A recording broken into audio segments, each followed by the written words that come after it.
Welcome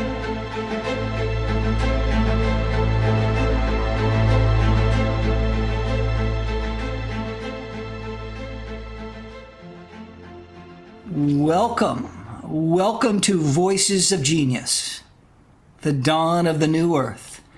I'm excited to be here today with Dr. Jude Currivan. And in a moment, we are going to explore her work and her genius.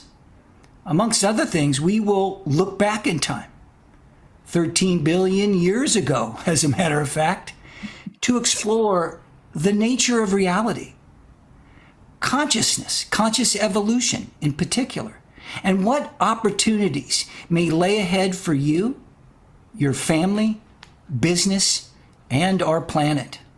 I believe there's a great invitation that is being sent to all of us. And within that invitation is an even greater opportunity. The only question that remains is, are you available to receive this invitation and take advantage of these coming opportunities? For much of my life, I really had no clue about this invitation. That all changed when I stepped back from my busy life and I asked myself, what stories am I telling myself and others? And when I began to observe those stories, I realized that I was living in the past. And I'll spare you those details. But the upshot was this. I was beholden to my parents, my education, my beliefs about love and money, my beliefs around culture and how I grew up and was socialized, and everything else really other than my truth. And I had, given my power away and subordinated my authenticity to a way of being that, quite frankly, it wasn't so happy.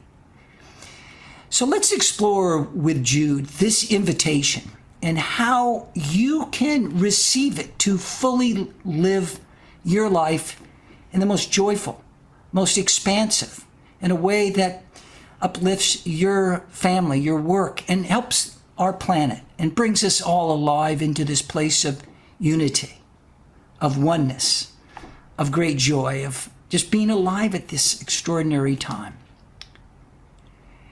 And without further ado, I'd like to share with you a little bit about Dr. Jude Currivan. She is a cosmologist, a planetary healer, futurist, and author. She has journeyed to some 80 countries around the world.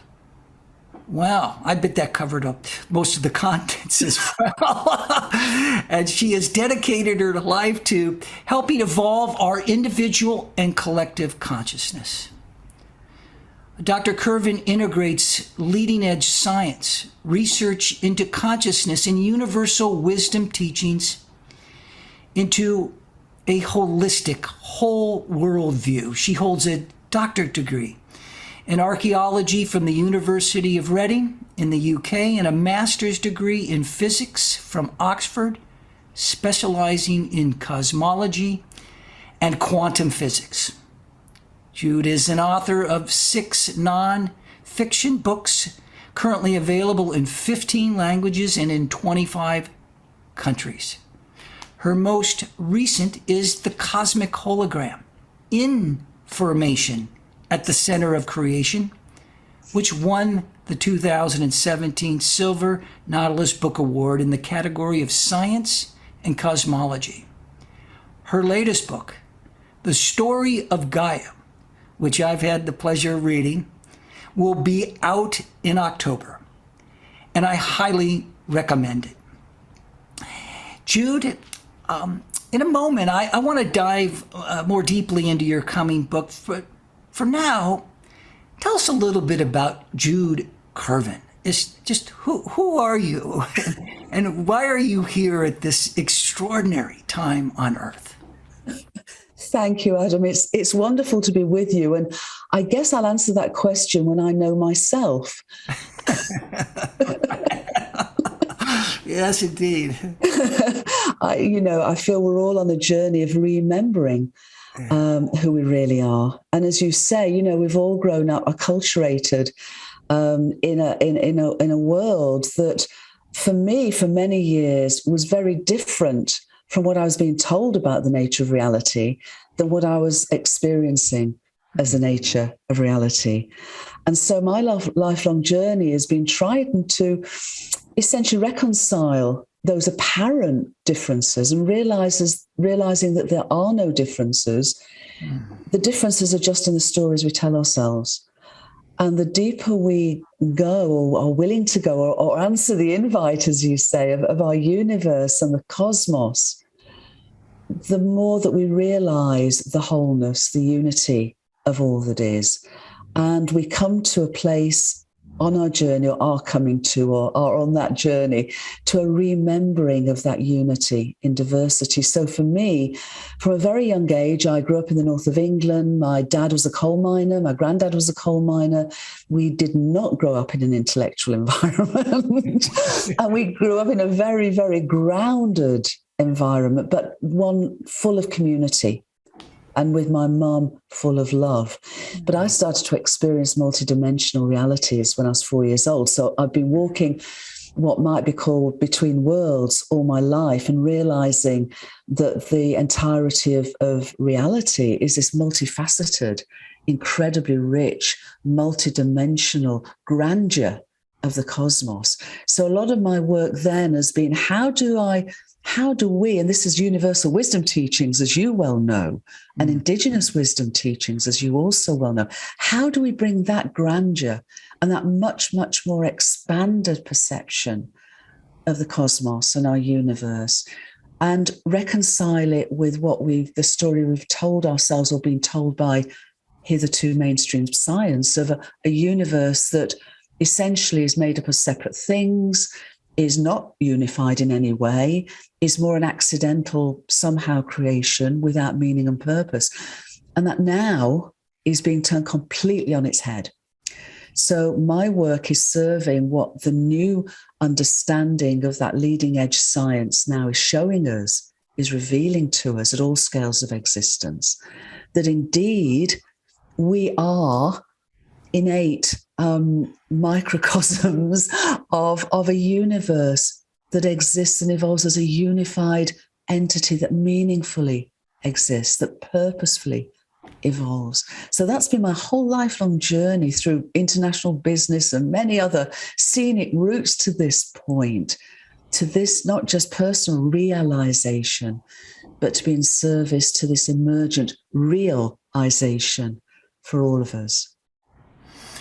Thank you so much for that. And I think at one point in time in the journey over the millennium, whoever said it, I forget. I'm having a Youngheimer's moment, but the world is flat.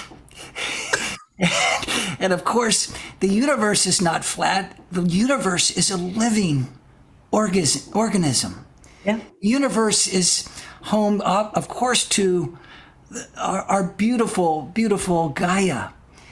And let's talk about your new book, The Story of Gaia, because I sense, and what I kind of found in the journey of Gaia, just absorbing myself in that journey, being kind of swept up in the story of her story that you so eloquently shared, is that it reveals, it is that place of remembering, as you say, and remembering this greater totality, this greater invitation that's actually available to us, and perhaps no better time than to remember now, especially with the extraordinary challenges that we're all facing in our lives, whatever they may be.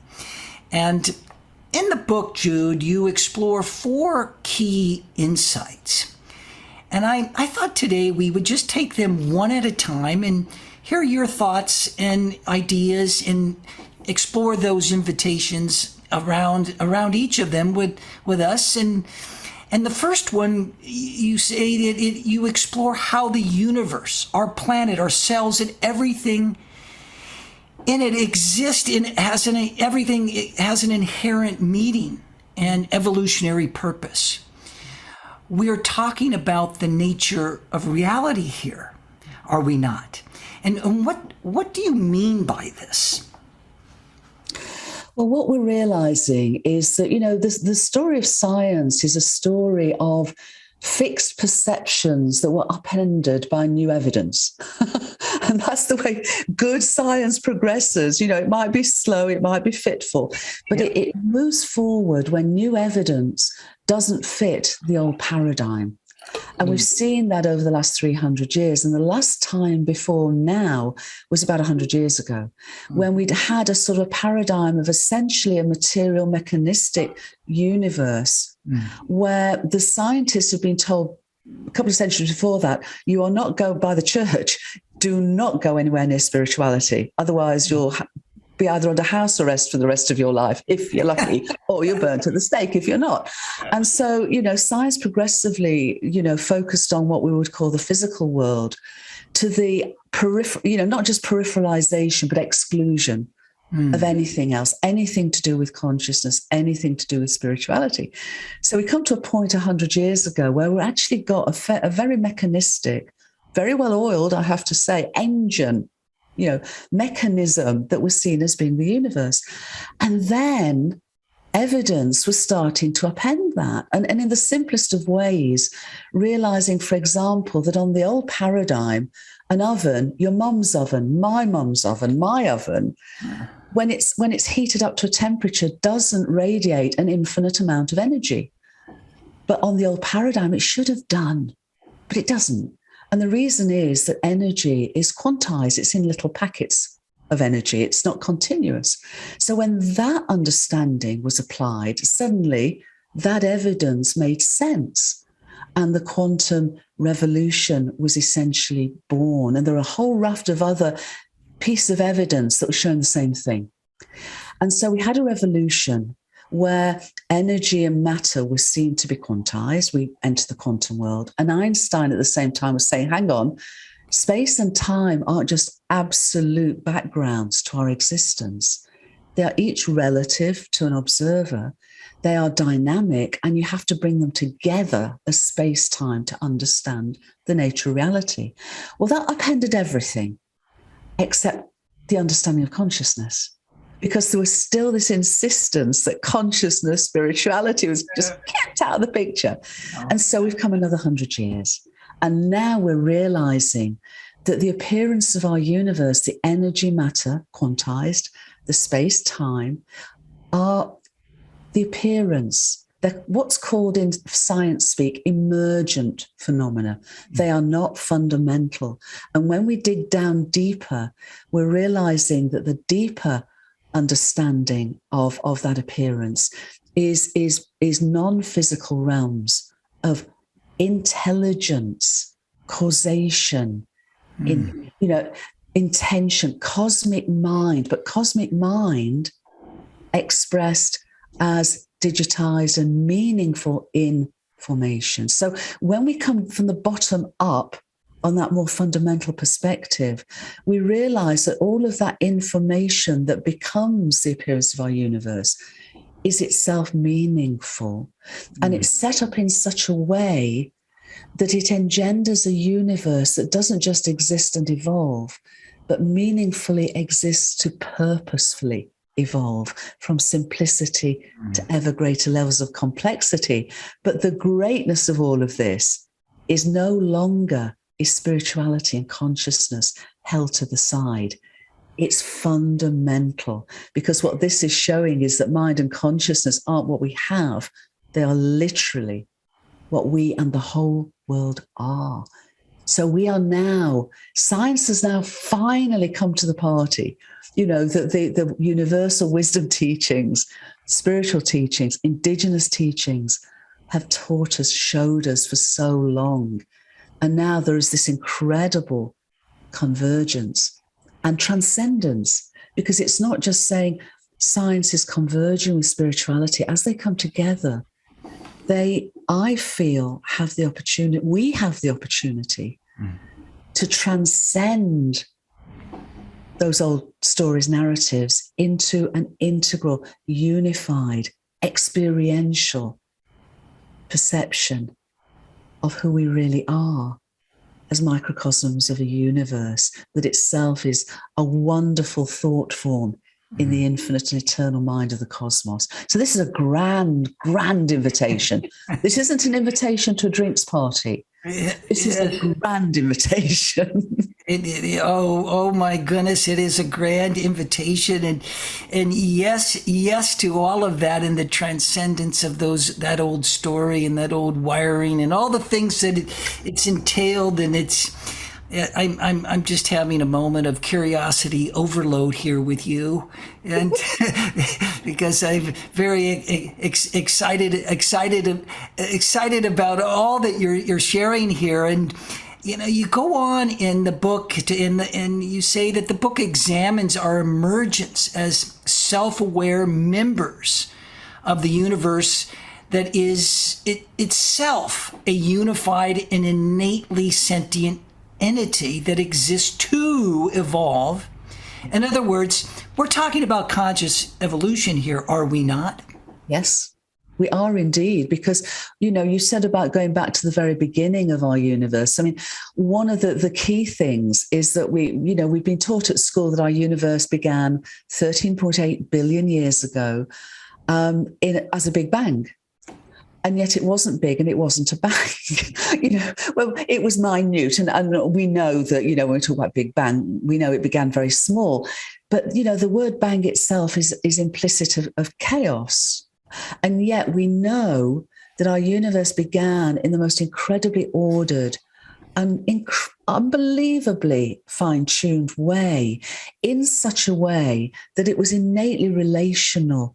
All the forces of physics, which are essentially instructional algorithms as to how to make up a perfect universe in the way that ours is, it began in that incredibly ordered, intentional way as the first moment of an ongoing big breath. So as space expands and time flows, ever since that first moment, our universe has literally evolved from its innate simplicity, beginning with hydrogen atoms and a few helium atoms, through to stars and galaxies and planets and plants and people, and ever greater levels of complexity and individuated self-awareness, but itself doing so as learning about itself, exploring itself as an entirety, whilst individuating that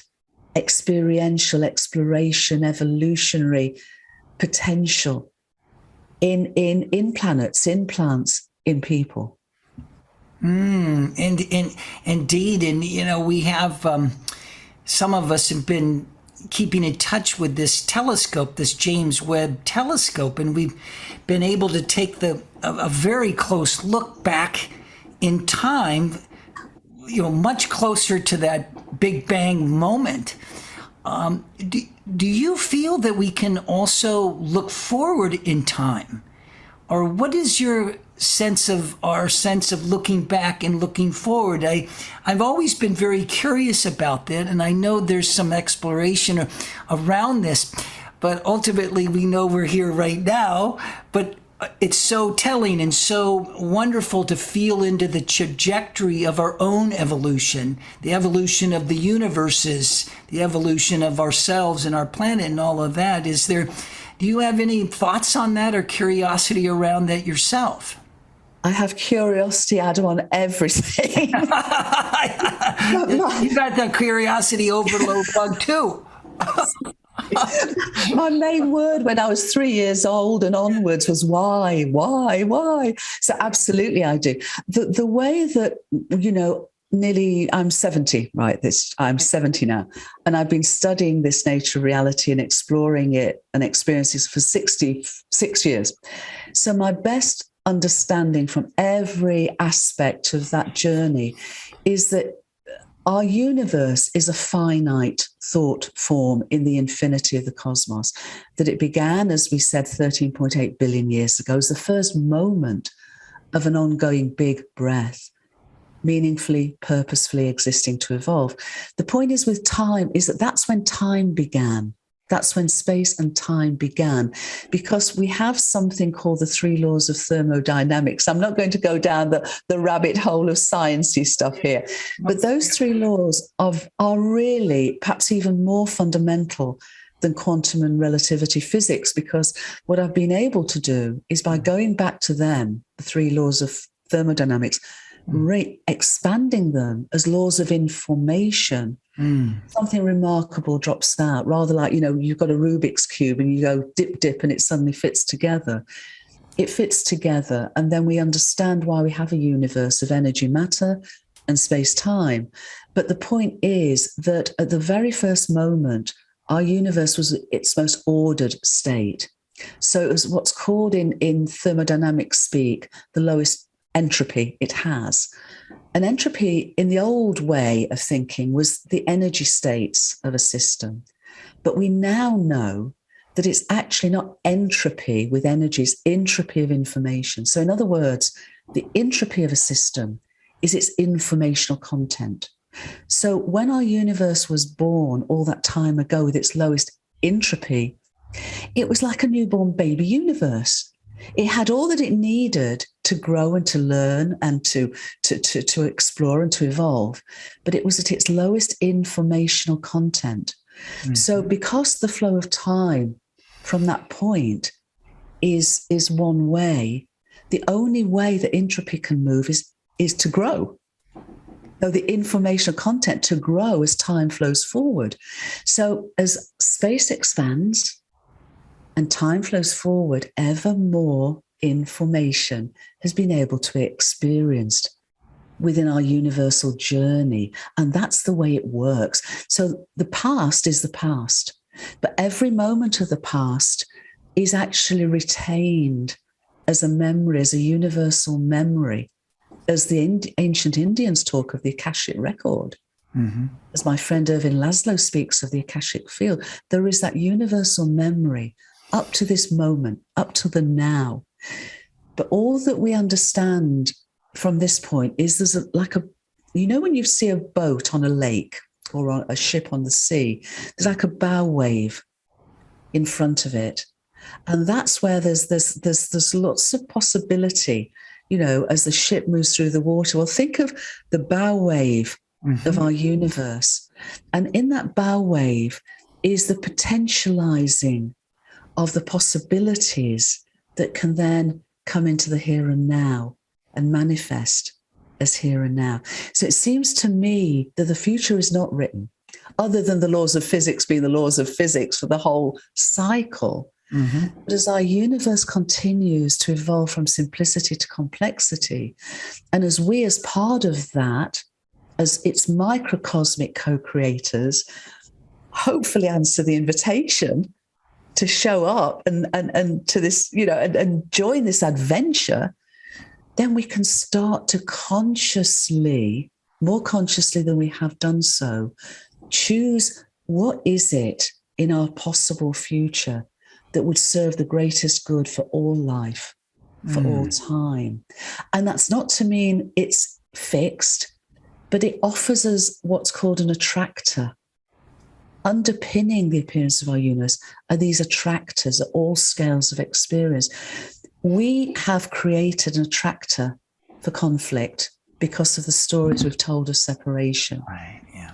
As we remember that separation is illusion, we can co-create stories of connection, of peace, of joy, of equity, of, exploration, of gratitude.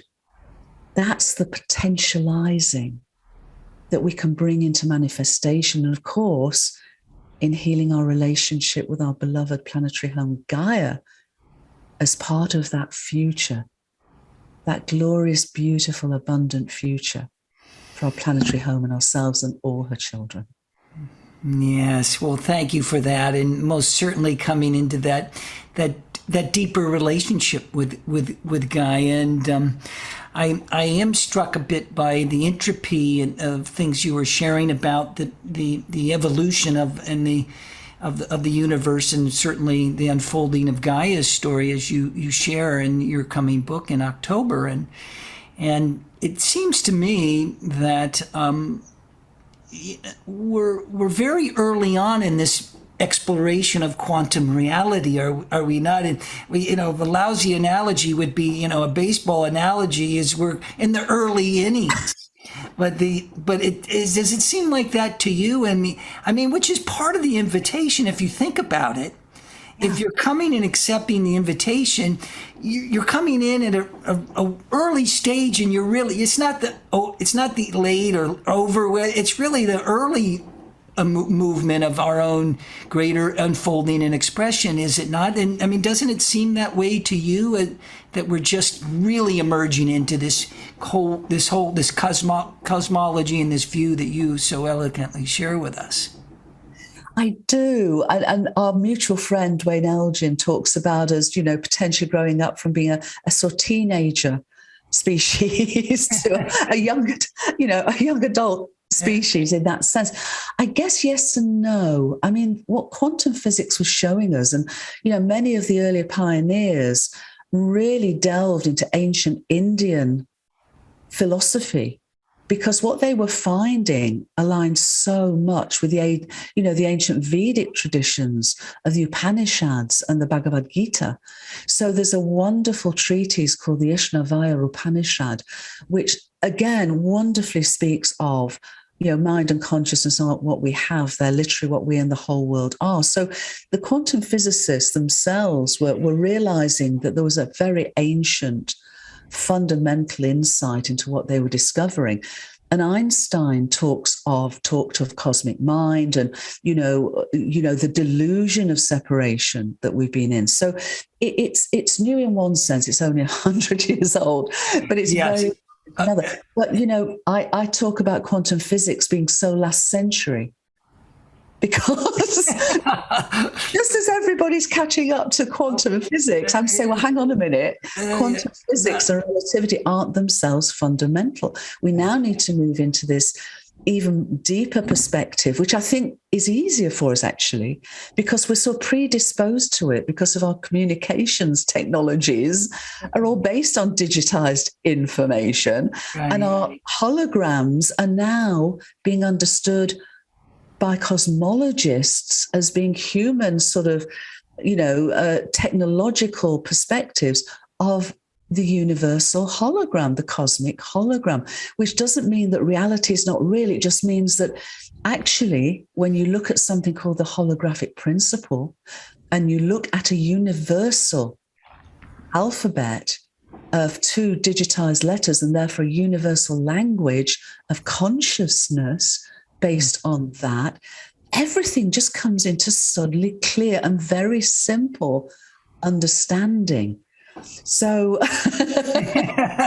simple understanding, my goodness sakes, it's certainly exciting. And let's continue to look at explore some of the other couple things you shared in your coming book. And you speak very much as a leading scientist, and you've spoken, Jude, and researched, and have also just really revealed to many of us that can't fathom the totality of our own universe and all the potential. But here we are today, curious with you, and you've spoken to some of the scientific breakthroughs, and how how they support traditional visions of Earth as a living being, Gaia. What are some of those breakthroughs, a little more specifically, and why do they matter?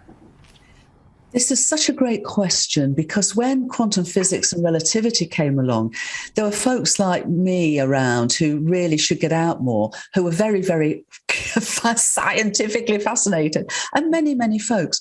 But I think for most people, quantum physics is very intellectual, and it's not their everyday lives. More and more people, as we meditate and realize that, there is this inner world that remembers that we're all part of a conscious cosmos, but nonetheless, for most folks, it's something out there. It's not part of their lived experience. It's the very small or the very large.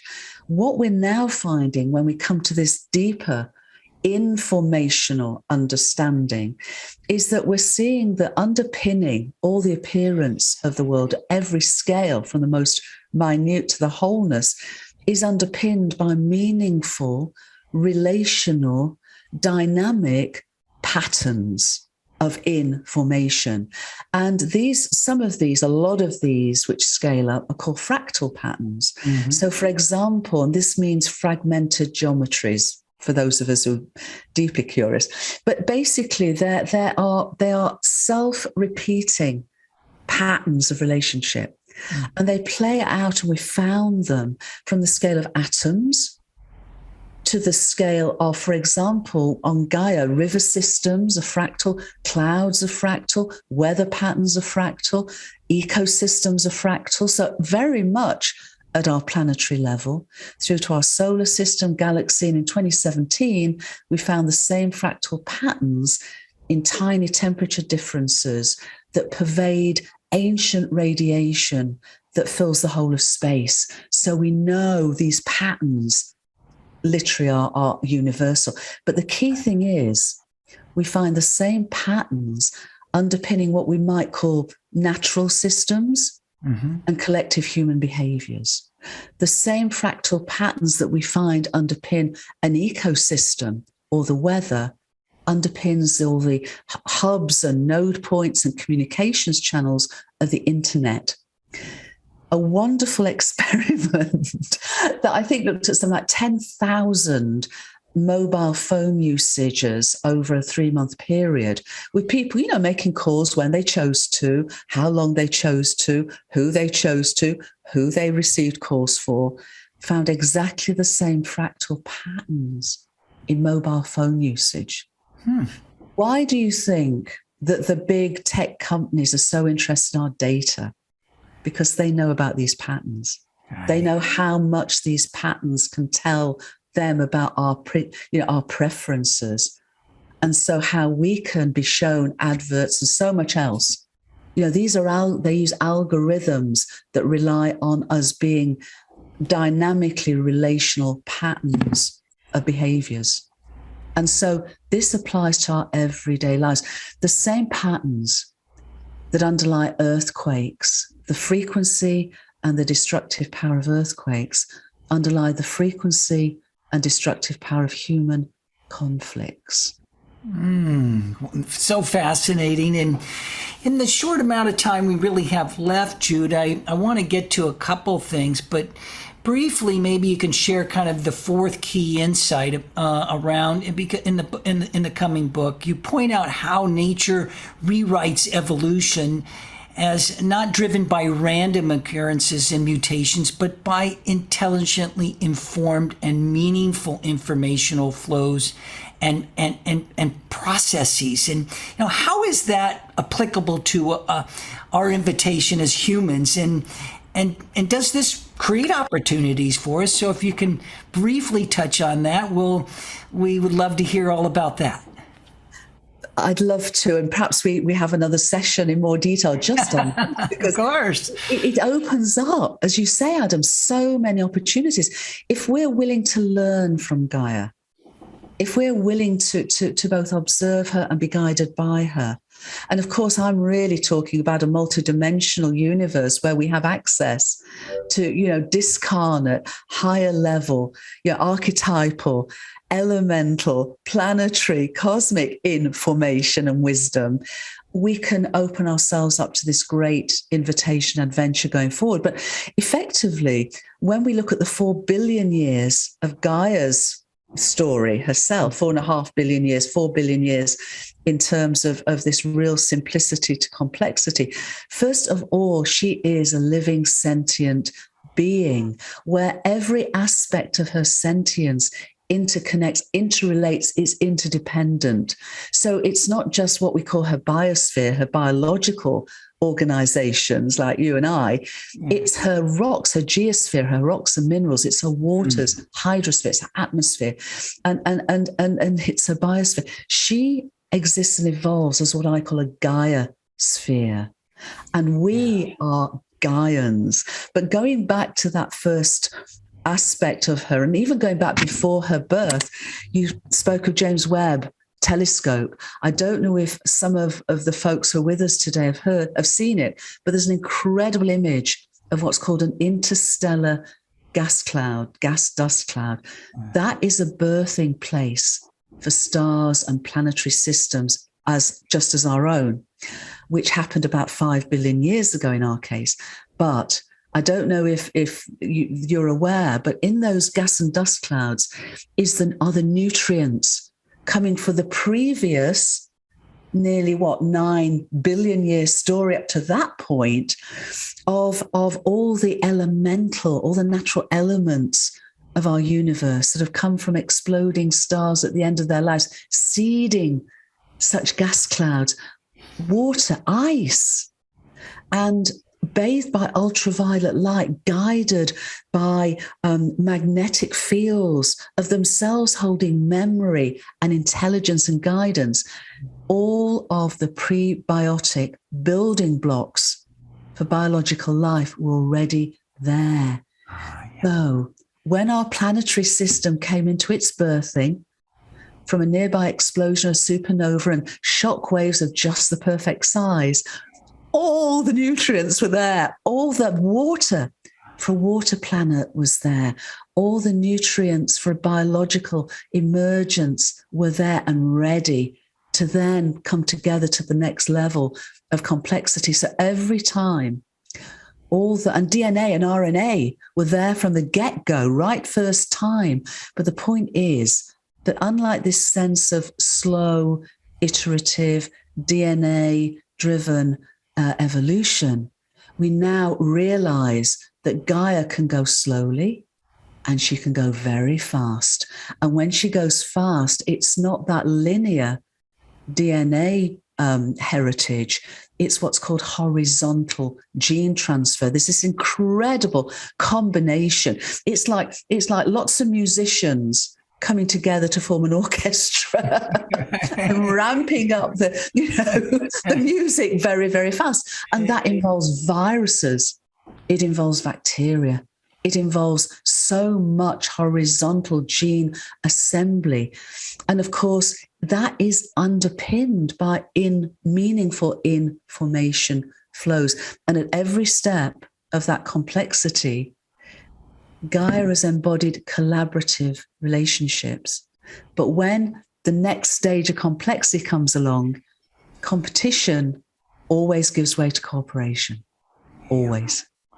Yes. Well, thank you for that wonderful kind of overview of Gaia's story. And for those of you that are more curious, you can pre-order her book right now. It's available, so I encourage everybody to do that. And I want to turn just briefly to the unitive narrative. And I had the pleasure of kind of popping in a little bit late in the journey, but in my own little way, being part of this journey of co-creating and co-authoring along with you, Jude, and others, the unitive narrative. And I would just love it if you could just briefly share with those that are listening, what is the narrative? What is the unitive narrative? And how can that support them to just receive and accept the invitation, but to begin to live it in their lives? Thanks, Adam. Well, we tell narratives. We've told narratives since we were sitting around campfires hundreds of thousands of years ago. And our narratives underpin and frame the way we see ourselves in reality. So last year, we began to realize, as in fact the great narrator Joseph Campbell had said, that the only narrative that's worthwhile now is a unitive narrative based on an experienced sense of unity with all life, the whole cosmos, the ineffable source of all being, the whole enchilada, as some of my friends say. And so we're very, we've been in a position because of this science, this leading edge science, showing us the unified nature of reality now at all scales of existence. We've got the science that converges with universal wisdom teachings to be able to, as we did, to draft a unitive narrative that actually, integrates our inner and outer experiences. It invites us into that journey, into a remembered wholeness. And, the timing of it is so significant now because we end the unitive narrative, to paraphrase the great philosopher Teilhard de Chardin, that said, when humanity discovers the power of love, it will have discovered fire for the second time in our journey. And we're now saying with this unitive narrative that the time is that someday is here and now. Yeah. And when we wake up to this radical understanding of the unified nature of reality, we will have discovered love and the science of the fire of love, to remember who we are, and also to answer that invitation to consciously evolve to what we can become, to who we can become, to grow up, to become evolutionary partners with our entire universe and our beloved Gaia.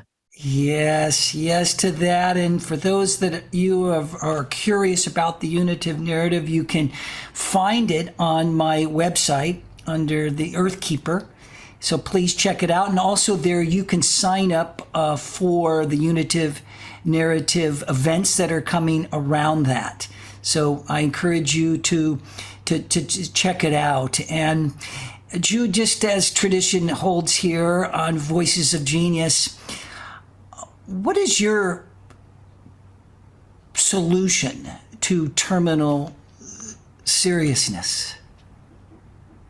Or do you have one? Terminal seriousness. Yes. On one basis, I laugh at myself a lot. Yes, laugh at ourselves. I love that. That's good, right? Yeah. And the other thing I would say is live the golden rule. And I find that when I live the golden rule, which I always try to do, and I do it with laughter as well as love, it's transformational. Oh, yeah, drop the mic on that one. It's laughter with love. I mean, my goodness. And that's a good cure. I like that one a lot. And Jude Currivan, thank you so much for being here with us today. It's just been a great pleasure. And, whatever stories that you're telling in your life, whatever that journey that you may be on, whatever it is that you seek, whatever destiny you wish to co-create, we want you to know that the magic is alive in each of us. The magic is alive in Gaia, and that magic is what brings joy to life, brings the laughter into our hearts. And, one of the things that I'm certainly discovering is that we are the medicine. We are the medicine that has the power to heal our lives, to lift our lives and inspire our lives into our greatest potential. And these most certainly are challenging times, but let's not forget that, we're each the guru, so to speak. We are the ones who get to choose. And really the question that remains is, will you claim this new story for yourself? I certainly am here with you to join in that journey. And I know Dr. Currivan is with us as well. And it's just been an absolute pleasure. And I look forward to continuing all of this with each of you, and most certainly with you, Jude.